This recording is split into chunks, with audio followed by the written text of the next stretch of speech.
Listen, family, let me tell you something when I say Graham Norton just pulled off one of the most savage takedowns Meghan Markle has ever faced. I mean it. And the funniest part? Meghan wasn't even on the show.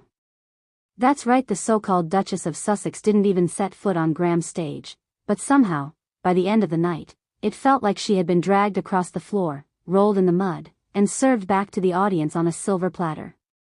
Graham didn't hold back, his guests didn't hold back, and the audience definitely didn't hold back. It was brutal, it was unfiltered, and honestly it might go down as the most humiliating moment for Meghan in recent TV history.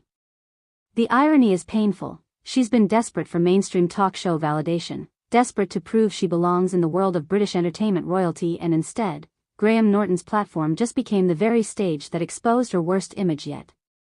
Now, let's not sugarcoat this, because the clips don't lie. Graham's show has always thrived on witty banter, sharp digs, and playful roasts, but what happened this time was way beyond a light-hearted joke. The whole conversation practically turned into a public referendum on Meghan Markle's credibility, her behavior, and that never-ending victimhood narrative she carries around like a crown she never actually earned. At one point, the audience literally groaned when her name was brought up, and you know that's not something staged or scripted. That was raw reaction, raw rejection.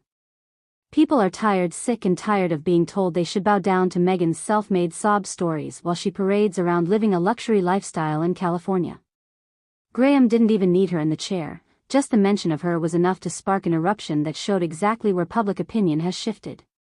She's not the adored figure she once tried to market herself as, she's now the punchline, and the world is laughing louder than ever. And here's the kicker, Meghan built her entire brand on trying to outshine the royals, outshine Hollywood, outshine anyone who doesn't bend to her narrative. But on that stage, in that moment, Graham Norton proved what so many of us have been saying all along: Meghan doesn't have control of the story anymore. She has lost the room, she has lost the audience, and she has lost the respect of people who once gave her the benefit of the doubt. Think about this, in TV culture, the golden rule is that if you're absent, you're safe, because the only way you usually get roasted that hard is if you're sitting there, part of the banter. But Meghan's absence wasn't protection. No, it was exposure. It showed just how deep the resentment has grown. Graham didn't need her answers, didn't need her presence, didn't even need her energy. The narrative carried itself because the truth is finally undeniable: Meghan Markle is no longer taken seriously, and the world has stopped pretending. You could feel the tension not just on Graham's couch, but in the crowd itself. The laughter wasn't polite laughter. It wasn't the kind of giggles you give when a celebrity's being lightly teased. No, this was the laughter of people who've been holding it in, waiting for someone in the mainstream spotlight to finally say what everyone's been whispering behind closed doors: Meghan is exhausting.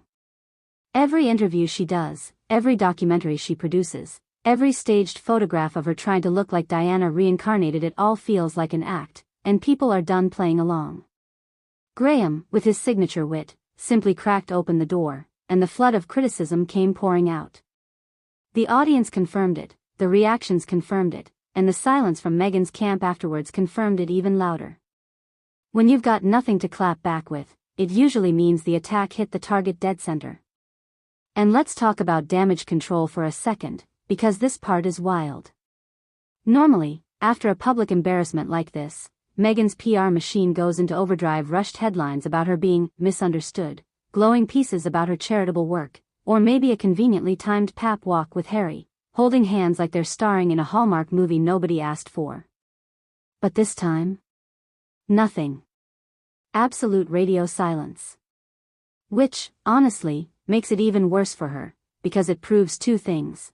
One, they didn't see this coming, and two, they don't know how to respond.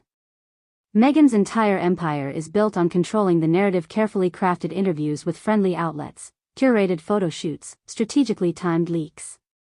But Graham Norton's takedown was raw, unscripted, and impossible to spin. And in that unscripted truth, Meghan's mask slipped even more, because the world didn't need her words to see through her anymore. Her absence screamed louder than any statement she could have made. And you know what really seals the deal here? The fact that Graham Norton didn't even have to put effort into making Meghan look bad. That's the scary part for her image. Her reputation is already so damaged, so brittle, that the smallest spark of commentary is enough to burn it all down. Think about this: when a celebrity is well loved, the audience usually defends them. If their name gets thrown around in a joke, the crowd laughs but then cheers because they respect that person. With Meghan, the complete opposite. The very mention of her name triggered groans, eye rolls, and laughter that felt less like humor and more like a collective sigh of, "We're done with her." That's not comedy anymore, that's social rejection. That's a brand falling apart right in front of our eyes. And I'll be blunt, Meghan brought this on herself. Every time she sits down for one of those overproduced, polished interviews, she paints herself as the victim, the misunderstood royal who never got her fair share of respect. But then you look at the lifestyle she's living: multi-million-dollar mansions, private jets, constant attempts to monetize the royal name she supposedly wanted to escape from, and it just doesn't line up. People are smart enough to see the contradiction. Graham Norton simply gave the audience a safe space to say out loud what everyone's been thinking: Meghan is a walking contradiction. And when contradictions pile up long enough, people stop believing you, stop respecting you, and eventually, stop caring.